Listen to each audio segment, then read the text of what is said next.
Good afternoon, all of you. I am Shailesh Kumar from Oxaria Coaching Center. Welcome back on my YouTube channel. Today I am present with a very specific and new topic. The topic is method of substitution for equation. Dear students, आइए आज हम लोग सीखेंगे एक नए method को जिसका नाम है प्रतिस्थापन विधि, जो कि 10th बोर्ड के लिए बहुत ही उपयोगी है। और ये आपके एक्सरसाइज नंबर 3.2 का मैं कुछ क्वेश्चंस लेके और इसके कॉन्सेप्ट को समझाने की पूरी कोशिश करूंगा। तो बिना देर किए हुए आइए शुरू करते हैं और आप लोग ध्यान देंगे। तो सबसे पहले हम लोग आज पढ़ेंगे सब्स्टिट्यूशन मेथड यानी प्रतिस्थापन विधि। यानी प्रतिस्थापन विधि का अर्थ ये होता है कि जब हम लोग कोई लीनियर पेयर इक्वेशन लिखते हैं एक्स और वाई के टर्म में, और जब हम लोग एक्स का वैल्यू एक तरफ निकाल करके वाई में मतलब उसका वैल्यू को निकाल करके किसी अन्य इक्वेशन में जब हम पुट करते हैं यानी रखते हैं, तो इसी विधि को हम लोग कहते हैं प्रतिस्थापन विधि। तो आइए जानते हैं प्रतिस्थापन विधि क्या है और इसको प्रॉब्लम को कैसे बनाते हैं। तो सबसे पहला क्वेश्चन, वेरी सिंपल क्वेश्चन। मैंने सबसे पहले एक सिंपल सा क्वेश्चन लिया है ताकि आपको मैं इस मेथड को समझा पाऊँ, और फिर मैंने एक अलग सा प्रॉब्लम लिया है, इस पर भी हम बात करेंगे, और फिर इसके आगे और भी सारे प्रॉब्लम्स को लेंगे जो थोड़ा सा कॉम्प्लिकेटेड होंगे। देखिए पहला इक्वेशन है x plus y equal to 14, यानी पहला इक्वेशन है x plus y equal to 14 and x minus of y equal to 4, यानी कि x minus y equal to 4। ये आपके पास इक्वेशन का पेयर दे रखा है। आप सीख रहे हैं प्रतिस्थापन विधि। तो आइए देखते हैं इसको सोल्यूशन कैसे करते हैं हम लोग। तो सबसे पहले हमें क्या करना होगा कि हमें इक्वेशन को लिख लेना होगा x प्लस वाई और इक्वल टू 14, यानी इसको हम पहला इक्वेशन सपोज कर लेंगे, और उसी प्रकार से x minus y equal to 4, इसको हम लोग दूसरा इक्वेशन सपोज कर लेंगे। आप चाहें तो प्रतिस्थापन पहले इक्वेशन से भी कर सकते हैं और दूसरे इक्वेशन से भी कर सकते हैं। आइए देखते हैं पहले इक्वेशन से, यानी कि अब हम लोग ऐसे करेंगे। Now x plus of y equal to हम लोग लिखेंगे 14 यानी 14। अब हम x का वाई वैल्यू निकाल दे रहे हैं। x का वैल्यू हम क्या लिख सकते हैं, 14 माइनस ऑफ वाई। क्यों, ये प्लस वाई है तो मैंने यहाँ पे y कर दिया। अब आपको ध्यान देना है कि x का जो वैल्यू 14 माइनस वाई आया है उसे आप इक्वेशन नंबर 2 में पुट कर दीजिए, जहाँ पर आपको x दिखाई दे रहा होगा। अब हम लिखेंगे समीकरण 2 में x equal to 14 minus of y रखने पर। आइए रखते हैं, रख के देखेंगे क्या रिजल्ट आता है। तो सबसे पहले इक्वेशन नंबर 2 जो है कुछ इस प्रकार से है, चूंकि x minus of y equal to 4। अब हमें क्या करना है, x का एक फोटो है 14 माइनस वाई, अब हमें x के जगह पे वो पुट कर देना है। यानी अब हम इसे लिखेंगे 14 minus of y equal to 14 minus of y, ये मैंने x के जगह लिखा, माइनस ऑफ वाई और इक्वल टू 4। आप ध्यान दें थोड़ा सा कि जो ये x का है, x का वैल्यू यहाँ पर आप देखेंगे 14 माइनस वाई, जो मैंने इसे नीचे रख दिया है। अब हमें क्या करना है, इसे सॉर्ट आउट करना है। यानी कि अब हम इसे ऐसे लिखेंगे 14 माइनस एक वाई और फिर से एक वाई, निगेटिव ऑफ 2 वाई और इक्वल टू 4। अब हमें क्या करना होगा, माइनस 2 वाई इक्वल टू 4।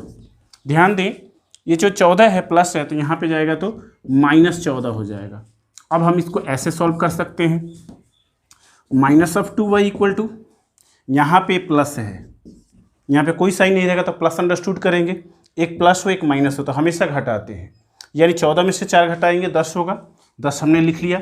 लेकिन नंबर बड़ा 14 है, इसके पहले क्या है माइनस, तो यहाँ पर हमने माइनस लगा लिया। इस माइनस ये माइनस कैंसिल आउट हो जाएगा, और चूंकि मैं बता चुका हूँ लुप्तीकरण विधि में 2 पंचे 10, यानी कि y का वैल्यू जो हो जाएगा वो 5 हो जाएगा। अब हमें x का तो वैल्यू फाइंड करना है, तो x का वैल्यू कितना है 14 माइनस ऑफ वाई। तो अब आप ऐसे लिखेंगे कि चूंकि x बराबर आपने क्या लिखा था 14 माइनस वाई। आप चाहें तो इसी इक्वेशन 3 मान लें, या नहीं भी मानेंगे तो यहाँ पे ध्यान रखना है 14 माइनस ऑफ वाई, यानी आप इसे ऐसे लिखेंगे x इक्वल टू 14 की जगह पे 14 और y की जगह पे क्या लिखना होगा 5, यानी कि 5, यानी इसलिए x इक्वल टू 14 में से 5 गया 9, यानी x का वैल्यू 9 आ गया। अब हमें क्या करना होगा, अब हमें लिखना होगा सॉल्यूशन सेट लिखेंगे, यानी हल समुच्चय x, y के रूप में। यानी x की वैल्यू कितनी होगी, x की वैल्यू हमने 9 फाइंड किया है, 9, y की वैल्यू कितनी है 5, और ये हम रख देंगे 5, और ये हो जाएगा आपका आंसर। इस प्रकार से आप इक्वेशन को बना सकते हैं। आइए देखते हैं अगला प्रश्न, यानी कि सेकेंड इक्वेशन। सेकेंड जो इक्वेशन है कुछ ऐसा है, 3f(x - of y = 3 comma 9f(x - 3y = 9। ये एक ऐसा क्वेश्चन है जो एनसीईआरटी का बहुत ही इंपॉर्टेंट क्वेश्चन है। एनसीईआरटी यानी इस प्रकार के क्वेश्चन को हमेशा कंफ्यूज करने के लिए पूछे जाते हैं, खास करके बोर्ड एग्जामिनेशन में ऐसे क्वेश्चन अक्सर पूछा जाता है। तो आइए देखते हैं इस इक्वेशन में क्या एक कॉम्प्लिकेशंस है। मैंने आपको जब लुप्तीकरण विधि बताया उस समय मैंने आपको बताया कि सबसे पहले विद्यार्थियों को एक जजमेंटल तरीके से यानी जस्टिफिकेशन करते हुए इक्वेशन को रिकग्नाइज कर लेना चाहिए कि ये सॉल्वेबल है या नहीं सॉल्वेबल है। तो आइए देखते हैं। अगर थोड़ा सा ध्यान दें, रेशियो निकाल के, ये A1 है और ये A2 है। यहाँ पर B1 का कोफिशिएंट -1 और यहाँ पर B2 का कोफिशिएंट -3।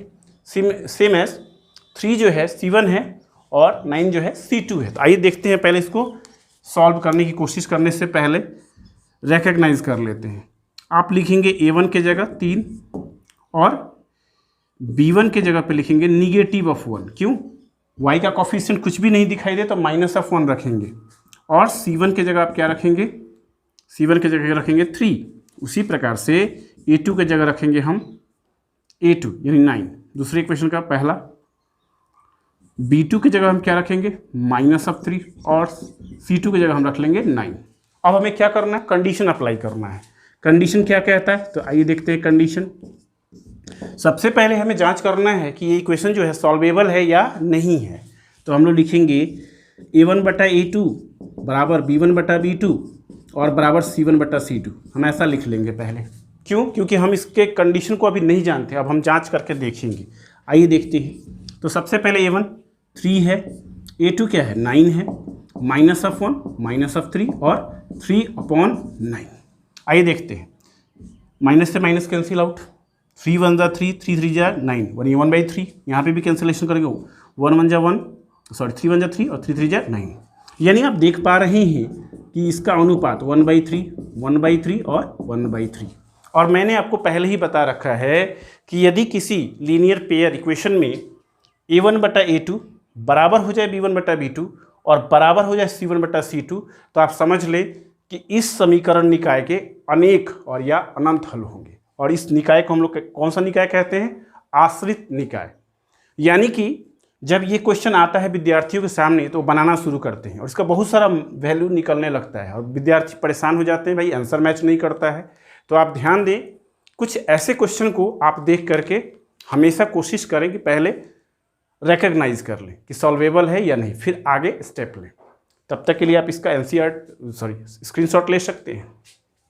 आइए देखते हैं एक अगला क्वेश्चन जो सब्स्टिट्यूशन मेथड का है। x + of y = a - of b and a(x - of by) = a² + of b²।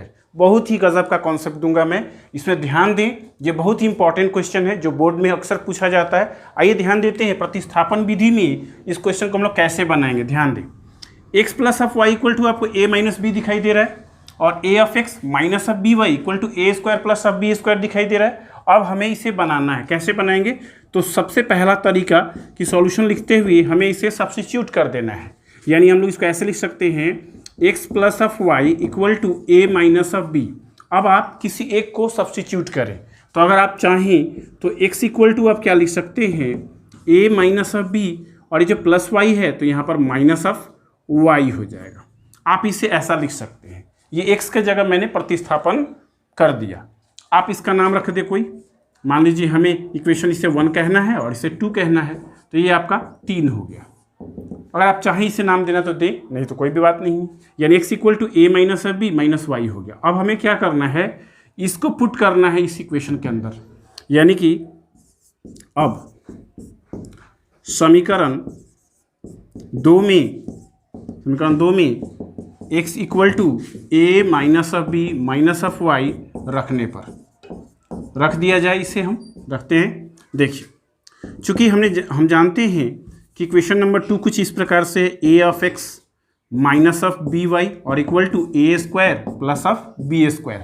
अब आपको ध्यान देना है कि एक्स की हमें फोटो लगानी। एक्स की फोटो क्या है, A minus of B minus of Y. अब ध्यान दें, अब हमें कुछ ऐसा लिखना होगा, ए इंटू, अब एक्स का फोटो क्या दिखाई दे रहा है, A minus of B minus of Y और इक्वल टू,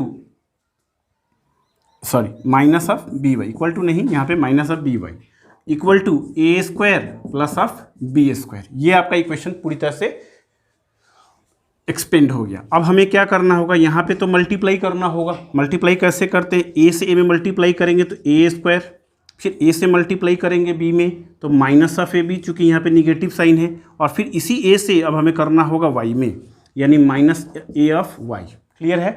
अब हमें इसे अच्छे से सॉर्ट आउट करना, minus of B Y equal to A square plus of B square. अगर हम थोड़ा ध्यान दें तो एक चीज़ हमें नज़र आ रहा है, this is the positive A square and this is also positive A square. ये भी आपका ए स्क्वायर जो पॉजिटिव है, ये भी आपका ए स्क्वायर जो पॉजिटिव है, यानी दोनों कैंसिल आउट हो जाएंगे। अब हमें क्या करना है, इस पे काम करना है, यानी कि minus of a b minus of a y minus of B y और इक्वल टू आपका बी स्क्वायर। चूँकि हमें एक्स और वाई का वैल्यू फाइंड करना है, अब हमें क्या करना होगा कि इस ए बी को यहाँ ले जाना होगा। अब हम इसको ऐसे करेंगे, minus of a y minus of B y और इक्वल टू बी स्क्वायर, और चूंकि ये प्लस ए बी है तो यहाँ पर हो जाएगा, सॉरी माइनस ए बी है तो यहाँ पे जाएगा तो प्लस ए बी, क्योंकि ये अपना साइड चेंज कर दे रहा है। अब देखिए यहाँ पे, अब इसी को हम लोग ऐसे सॉल्व करेंगे। यहाँ पे क्या कॉमन दिख रहा है, माइनस ऑफ वाई कॉमन दिख रहा है, यानी माइनस ऑफ वाई जैसे ही हम कॉमन लेते हैं तो यहाँ पे हो जाएगा ए प्लस ऑफ बी, यानी यहाँ पर ए प्लस ऑफ बी हो गया कॉमन, इक्वल टू, यहाँ पे ध्यान दें तो दोनों में बी कॉमन है। कैसे, आप बी स्क्वायर को बी इंटू बी लिख सकते हैं और प्लस ए बी को ए इंटू बी। अब ध्यान दें, minus of y equal to a plus b, और यहाँ पर हम बी कॉमन लेते हैं तो यहाँ पर बी और यहाँ पर ए बच जाएगा, क्योंकि जो कॉमन लेते हैं उसे नहीं लिखते हैं, पहले लिख देंगे, बाकी बी यहाँ पर आपका कॉमन चूँकि बी हो चुका है उसे नहीं लिखना है, ए यहाँ पे हो गया। ए प्लस बी या बी प्लस ए दोनों गणित में एक है, इसलिए आप इसे ऐसे भी लिख सकते हैं, ए और प्लस बी, और ये कैंसिल आउट हो जाएगा इससे। यानी अब हमें y का वैल्यू कितना लिख देना होगा, ये चूंकि माइनस साइन है तो यहाँ पे लगा दें, यानी y की वैल्यू क्या हो गई, माइनस ऑफ बी। अब हमें क्या करना है, x की वैल्यू फाइंड करनी है, यानी हम लिख सकते हैं कि चूंकि x इक्वल टू हमने क्या देखा था, a माइनस ऑफ बी और माइनस ऑफ वाई। अब थोड़ा हम ध्यान दें कि y का वैल्यू क्या रख सकते हैं, माइनस ऑफ बी, यानी हम लिख सकते हैं x इक्वल टू वाई की वैल्यू माइनस बी, यानी कि a माइनस ऑफ बी, और यहाँ पे चूंकि माइनस और यहाँ पर फिर माइनस ऑफ b, यानी x की वैल्यू हम लिख सकते हैं a minus of B, minus into minus plus of b, यानी b से b कैंसिल आउट, इसलिए x की वैल्यू क्या हो गई, a। अब थोड़ा ध्यान दें कि x का वैल्यू हमें a प्राप्त हुआ, x का वैल्यू हमें a प्राप्त हुआ और y का वैल्यू हमें क्या प्राप्त हुआ, माइनस ऑफ b। अब हम लोग इसको रख के देखते हैं तो सेटिस्फाई कर रहा है, यानी कि अब हमें क्या लिखेंगे, सॉल्यूशन सेट। इसलिए सॉल्यूशन सेट, सॉल्यूशन सेट में हमें क्या लिखना होगा, x कॉमा y के फॉर्मेट में। x का वैल्यू क्या फाइंड किया हम लोगों ने, a, और y की वैल्यू क्या फाइंड की हमने, b, और ये हो गया आपका आंसर। अब आप इसका स्क्रीनशॉट ले सकते हैं। आइए देखते हैं अगला क्वेश्चन। क्वेश्चन है s minus of t equal to 3 and s by 3 plus t by 2 equal to 6। यानी ऐसे इक्वेशंस को हम लोग कैसे सब्स्टिट्यूशन मेथड से बनाएंगे, बिल्कुल इजी तरीका। आप देख पा रहे होंगे कि ये इक्वेशन बहुत ही शॉर्ट है, सिंपल है, और ये जो है थोड़ा सा कॉम्प्लेक्स है। तो सबसे पहले हमें क्या करना चाहिए, इसके कॉम्प्लेक्सिटी को हटा देना चाहिए, यानी कि आप कुछ ऐसा करें कि इसके कॉम्प्लेक्सिटी को आप हटा सकें। आप इसे 1 सपोज कर लें और आप इस इक्वेशन को 2 सपोज कर लें। ये एज इट इज रहने दें, पहले इसको सॉर्ट आउट कर लें। यानी आप इसे ऐसे लिख लें, सॉल्यूशन करने के साथ आप लिखेंगे s, और हमेशा ऐसे जरूर करें, क्योंकि कभी कभी विद्यार्थी s को 5 समझ लेते हैं और वहाँ पे अक्सर गलतियाँ हो जाती हैं। इसलिए मैं आपको हमेशा सलाह दूंगा कि जब भी आप s बनाएं तो ये पॉइंट आउट नुकीला कर लें, ताकि आपको समझ में आए कि वो s है। s minus of t equal to 3, आप इसे एज इट इज रहने दें इक्वेशन 1, और आप इसे सिंप्लीफाई करें। जब आप इसे सिंप्लीफाई करेंगे, 3 और 2 का एलसीएम लेंगे तो 6, और बाद में फेविकॉल मेथड, आप 2 को यहाँ पे इसके साथ चिपका दें, 2 ऑफ s और प्लस 3 ऑफ t एकदम चिपका दें, कोई कैलकुलेशन की आवश्यकता नहीं है। अब आप इसे सिंप्लीफाई करेंगे तो कुछ ऐसा होगा 2 of S plus 3 of T और इक्वल टू 6 6 जा 36 ये हो गया आपका इक्वेशन नंबर 2, जो कि बिल्कुल सिंप्लीफाइड वे में हो गया। अब हमें क्या करना है कि यहाँ से एस की वैल्यू रिप्लेस करनी है, यानी कि प्रतिस्थापन करना है।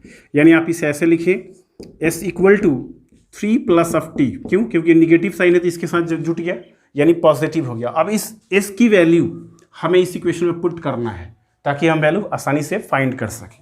अब हम लिखेंगे नाउ, यानी अब समीकरण दो में s equal to 3 plus of t रखने पर, आइए रखते हैं।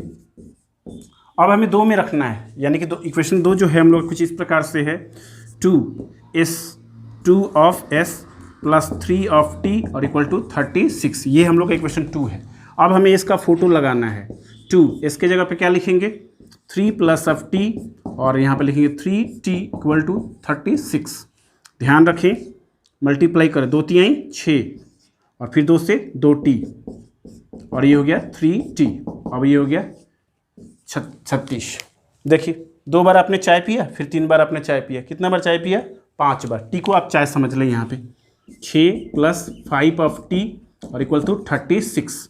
अब हम लिखेंगे 5t इक्वल टू 36 और ये प्लस 6 जो है यहाँ पे निगेटिव हो जाएगा -6, यानी 5t इक्वल टू ओनली 30, 5 6 दा 30, यानी कि इसलिए t का वैल्यू कितना आ गया 6, t का वैल्यू 6 आ गया। अब हमें क्या करना है, अब हमें t का जो वैल्यू है इस इक्वेशन में पुट करना है। आप इसे 3 मान सकते थे, यानी इक्वेशन 3 में रख दीजिए। अब समीकरण 3 में s t इक्वल टू 6 रखने पर आइए देखते हैं इक्वेशन 3 क्या है। s equal to 3 plus t है, यानी s equal to 3 plus of t है। अब आप वैल्यू किसका रखेंगे, t का वैल्यू 6 रखेंगे, यानी कि s की वैल्यू हो जाएगी 3 प्लस 6, t के जगह पे 6। हमेशा याद रखना है कि फोटो लगाना है। आप ध्यान दें t का वैल्यू हमने कितना प्राप्त किया है 6, तो यहाँ पर t का वैल्यू 6 हमने रख दिया। अब हमें इसका वैल्यू फाइंड कर लेना है। s इक्वल टू 3 और 6 9 हो गया। अब हमें क्या करना है, सॉल्यूशन सेट लिखना है, यानी अब हम लोग लिखेंगे सॉल्यूशन सेट, और सॉल्यूशन सेट को x, y के रूप में रिप्रेजेंट किया जाता है। तो यहाँ पर चूंकि s, t के रूप में रिप्रेजेंट करना होगा, क्योंकि जो वेरिएबल यहाँ पे यूज़ किया गया है s और t यूज़ किया गया है। s की वैल्यू कितनी फाइंड की हम लोगों ने 9 और t की वैल्यू कितनी फाइंड की हम लोगों ने 6, और ये हो गया आपका इक्वेशन। अब आप इसका स्क्रीनशॉट आसानी से ले सकते हैं।